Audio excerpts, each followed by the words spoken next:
में पूरे देश भर में बीजेपी निकाल रही है तिरंगा यात्रा। 23 मई तक निकाली जाएगी तिरंगा यात्रा। देश के 92वें मुख्य न्यायाधीश बने जस्टिस BR गवई। राष्ट्रपति मुर्मू ने राष्ट्रपति भवन में दिलाई पद की शपथ।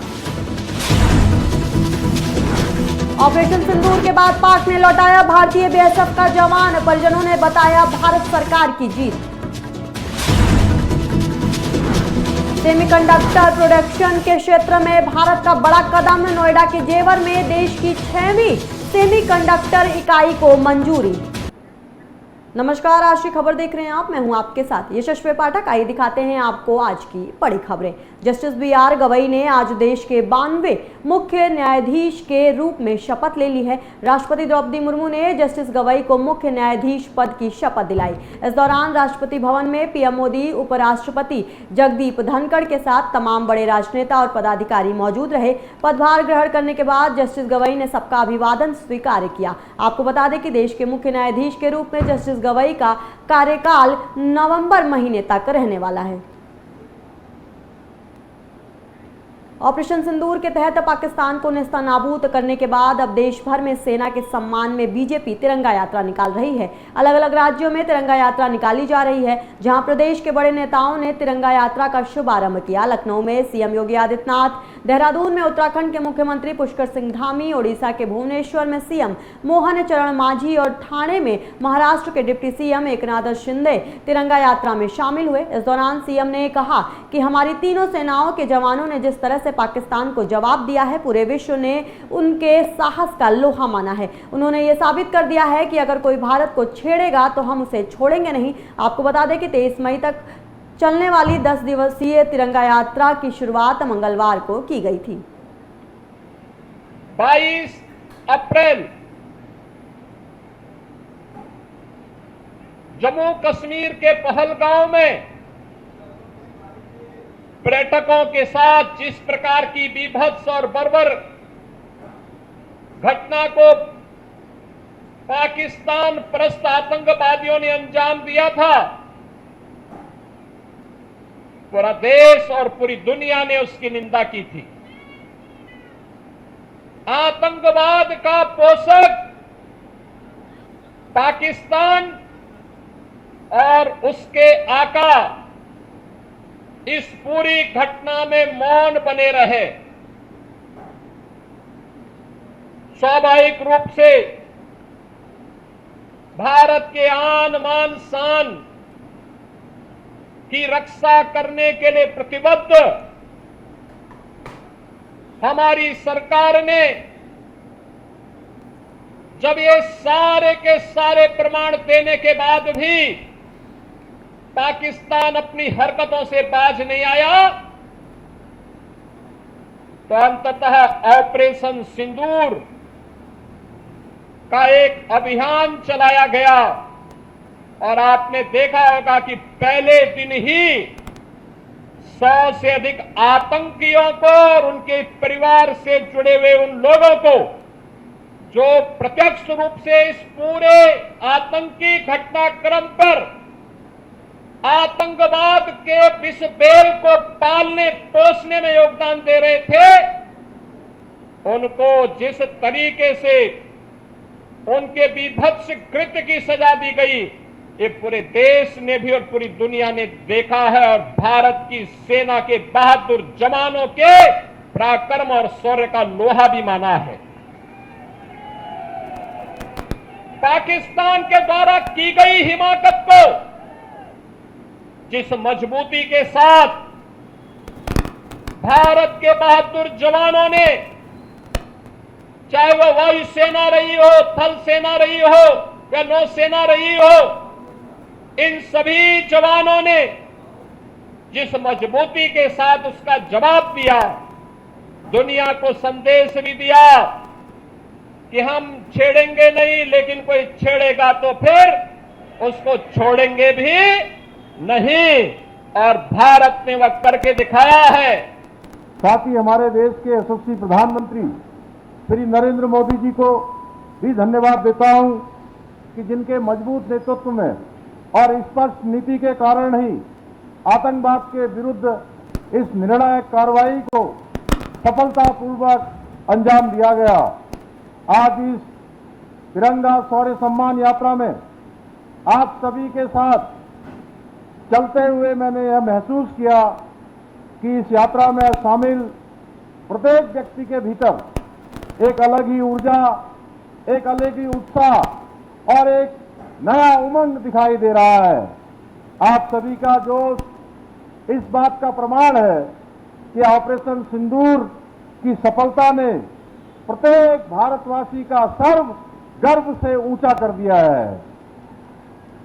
क्यों मैं सही कह रहा हूं ना, गर्व से ऊंचा कर दिया है।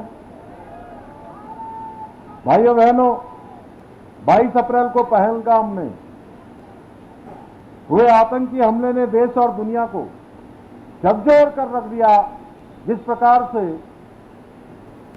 पाक पोषित आतंकवादियों के द्वारा कायराना हरकत की गई और हमारे 26 निर्दोष पर्यटक, जिनसे धर्म पूछकर उनके परिवार के सामने ही बेरहमी से उनकी हत्या की गई, इस अमानवीय क्रूरता के पीछे उन आतंकवादियों की मंशा भारत में दंगा भड़काने की थी। परंतु इस हमले के बाद पूरा देश आतंक के खिलाफ निर्णायक कार्रवाई की मांग को लेकर एकजुटता के साथ, एकता के साथ खड़ा हो गया। भाइयों बहनों, उसी विभत्स आतंकी हमले का जवाब देते हुए आदरणीय प्रधानमंत्री श्री नरेंद्र मोदी जी के नेतृत्व में हमारी सेनाओं ने अभूतपूर्व साहस का परिचय देते हुए ऑपरेशन सिंदूर को अंजाम दिया और हर आतंकी और उनके आकाओं को यह स्पष्ट रूप से समझा दिया कि भारत की बेटियों के सिंदूर के और आंख उठाने का क्या परिणाम होता है। सीमा सुरक्षा बल का जवान जिसे अनजाने में सीमा पार करने पर पाकिस्तानी रेंजर्स ने गिरफ्तार कर लिया था, आज उसी जवान को अटारी वाघा बॉर्डर पर पाक रेंजर ने भारतीय सेना को वापस सौंप दिया। आज सुबह 10:30 बजे कांस्टेबल पूर्णम कुमार शॉ को अटारी वाघा बॉर्डर से बीएसएफ द्वारा पाकिस्तान से वापस लाया गया। बता दें कि कांस्टेबल पूर्णम कुमार शॉ 23 अप्रैल 2025 को फिरोजपुर सेक्टर के इलाके में ऑपरेशनल ड्यूटी पर रहते हुए अनजाने में पाकिस्तान की सीमा में चले गए थे और पाक रेंजर्स द्वारा हिरासत में ले लिया गया, जिसके बाद आज पाक ने उन्हें वापस भेज दिया है। उनके परिजनों ने इसे भारत सरकार की जीत बताई है। सबसे बड़ी बात तो 20 दिन वो हमारे देश में नहीं थे, पाकिस्तान की तरफ से अरेस्ट हो गए थे। तो आज तो बहुत ही खुशी हुई। सुबह में ही फ़ोन आया था सीओ साहब का वहाँ से, ये कि देखिए वो पीके साहब आ गए हैं, इंडिया आ चुके हैं, टेंशन मत लीजिए, वो एकदम सही सलामत है, आप टेंशन मत लीजिए, बिल्कुल ठीक है। और मेरे हस्बैंड ने भी मुझे वीडियो कॉल किया था, एकदम टोटली वो फिट है, फिजिकली फिट है और बोल रहे थे कि टेंशन मत लो, मैं ठीक हूँ, मैं फ्रेश होकर मैं तुमको 3 बजे फ़ोन करता हूँ। नहीं मैडम, अभी तो कुछ नहीं बताएंगे। उनको छोड़ने को लेकर देखा जाए कि काफी बातचीत की गई, बहुत जी सीएम से भी आपकी बात जी। देखिए मैडम, उनसे तो मेरी 3 दिन पहले कांटेक्ट हुई थी, 4 दिन पहले। तो उन्होंने मुझे कहा था कि टेंशन मत लीजिए, इसी सप्ते आपके हस्बैंड आ जाएंगे। मैंने उन्होंने भी बहुत योगदान दिया, बहुत जोर शोर से वो भी बात कर रही थी। बीएसएफ के डिपार्टमेंट में जितने भी सीनियर हैं, हमारे यहाँ के जो चेयरमैन हैं वो तो शुरू दिन से ही लगे हुए हैं। और कल्याण सर भी आए थे, फ़ोन पर वो भी बात करते थे कैसे हैं, नहीं है, टेंशन मत लीजिए, आपके हस्बैंड बहुत जल्दी। देखिए सभी का सपोर्ट है, पूरी देश मेरे लिए खड़ी थी। तो सबको हाथ जोड़ के थैंक यू कि आप लोगों की वजह से ही मेरे हस्बैंड इंडिया आ पाए। मैं जो आज 23 तारीख से पाकिस्तान का कब्जा में था,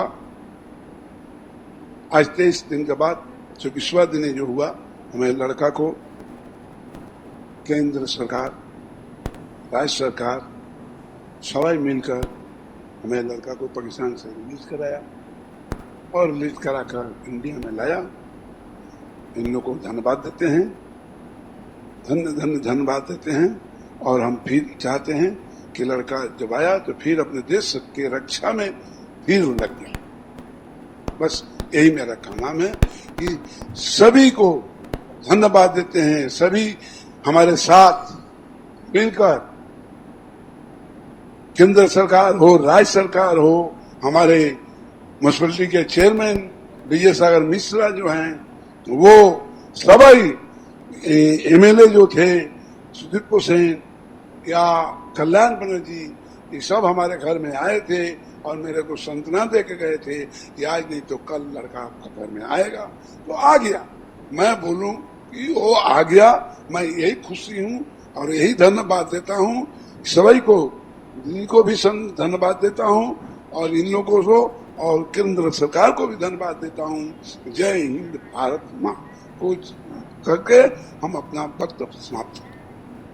भारत में सेमीकंडक्टर प्रोडक्शन को बढ़ावा देने की दिशा में बड़ा कदम उठाते हुए केंद्रीय कैबिनेट सरकार ने उत्तर प्रदेश में एक और सेमीकंडक्टर यूनिट को मंजूरी दे दी है। ये यूनिट नोएडा के पास जेवर एयरपोर्ट के नजदीक यमुना एक्सप्रेसवे औद्योगिक विकास प्राधिकरण क्षेत्र में स्थापित की जाएगी। केंद्रीय मंत्री अश्विनी वैष्णव ने बताया कि केंद्रीय मंत्रिमंडल ने उत्तर प्रदेश के जेवर में भारत की 6ठी सेमीकंडक्टर इकाई को मंजूरी दे दी है। भारत सेमीकंडक्टर मिशन के तहत अब तक 5 सेमीकंडक्टर इकाइयों को मंजूरी दी गई है और वहां तेजी से निर्माण कार्य भी चल रहा है। एक इकाई में इसी साल उत्पादन शुरू हो जाएगा।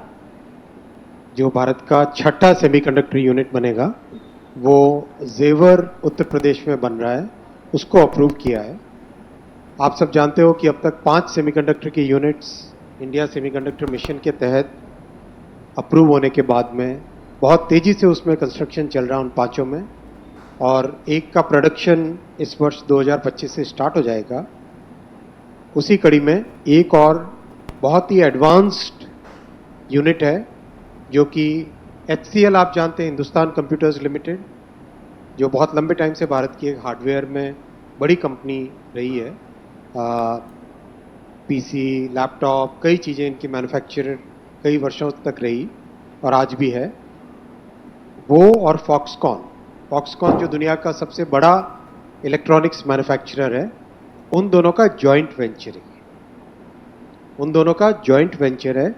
इस जॉइंट वेंचर में this joint venture will manufacture display driver chips, यानी कोई भी डिस्प्ले हो। फॉर एग्जांपल आपके सामने ये एक लैपटॉप है, लैपटॉप का डिस्प्ले यानी उसकी स्क्रीन है, उस स्क्रीन का जो ड्राइवर होता है, उस स्क्रीन को ड्राइव करने वाला, यानी उस स्क्रीन में क्या दिखेगा, किस पॉइंट पे क्या दिखेगा, कौन सा पिक्सल अप होना चाहिए, कौन सा पिक्सल डाउन होना चाहिए, किस में कितनी इंटेंसिटी होनी चाहिए, उसके लिए एक ड्राइवर यूनिट होता है पीछे। तो डिस्प्ले को ड्राइव करने वाला जो यूनिट होता है उसको डिस्प्ले ड्राइवर बोलते हैं। तो डिस्प्ले ड्राइवर की चिप्स इस प्लांट में बनेगी और ये देश की रिक्वायरमेंट भी बहुत बड़ी है, क्योंकि देश में इलेक्ट्रॉनिक्स मैन्युफैक्चरिंग जिस तेज़ी के साथ बढ़ी है अभी पिछले 10 वर्षों में 5 गुने से ज़्यादा इलेक्ट्रॉनिक्स मैन्युफैक्चरिंग हुई है, उसके चलते डिस्प्ले की डिमांड भी बढ़ती जा रही है। तो डिस्प्ले का एक कोर फंक्शन होता है। जम्मू कश्मीर के मुख्यमंत्री उमर अब्दुल्ला ने उरी के सलामाबाद में पाकिस्तान की ओर से हाल ही में की गई गोलीबारी से प्रभावित इलाकों का दौरा किया। इस दौरान उन्होंने कहा कि यहां 2-3 दिन बेरहमी से नागरिक इलाकों में गोलीबारी हुई। ऐसा लग रहा था जैसे सीमा पार से जानबूझकर कोशिश की जा रही थी कि ज़्यादा से ज़्यादा आम लोगों को इसकी चपेट में लाया जाए। सीज़फायर को लेकर उन्होंने कहा कि अब सीज़फायर हो गया है और 2 दिनों से LOC खामोश है। उमर अब्दुल्ला ने आगे कहा कि उनकी कोशिश है कि वो उन तमाम घरों तक पहुँचे जहाँ नुकसान हुआ है, नुकसान का वो मुआयना कर रहे हैं और जल्द ही राहत पहुंचाना शुरू करेंगे। अपनी आंखों से देखा यहाँ का हाल, और जो उड़ी का हाल है वो टंगधार का हाल है, रजौरी का हाल है, पुंछ का हाल है। 2-3 दिन ऐसे बेरहमी से हमारे सिविलियन एरियाज़ पे गोलाबारी हुई। ऐसा लग रहा था जैसे पार की तरफ से जानबूझ के कोशिश की जा रही है कि ज़्यादा से ज़्यादा सिविलियन को इसके लपेट में लाया जाए। अब शुक्र इस बात का कि चलिए सीज़ फायर हो गया है। फ़िलहाल अब 2 दिन हो गए, LOC बॉर्डर जो हैं वो फ़िलहाल खामोश हैं। अब हमारी कोशिश है कि तमाम उन घरों तक हम पहुँचें जहाँ नुकसान हुआ है, नुकसान का जो है हम मुआयना करें, असेसमेंट करें और उसके बाद उनको रिलीफ जो है वो हम पहुंचाना शुरू करें। शुरुआत हुई है, इसमें कुछ दिन लगेंगे, लेकिन हर इससे जो अफेक्टेड लोग हैं उनको हम दोबारा जो है खड़ा कर लेंगे। क्योंकि अपने आप आज की बड़ी खबरों में बस इतना ही। बाकी के हम खबरों के लिए आप देखते रहिए आज की खबर।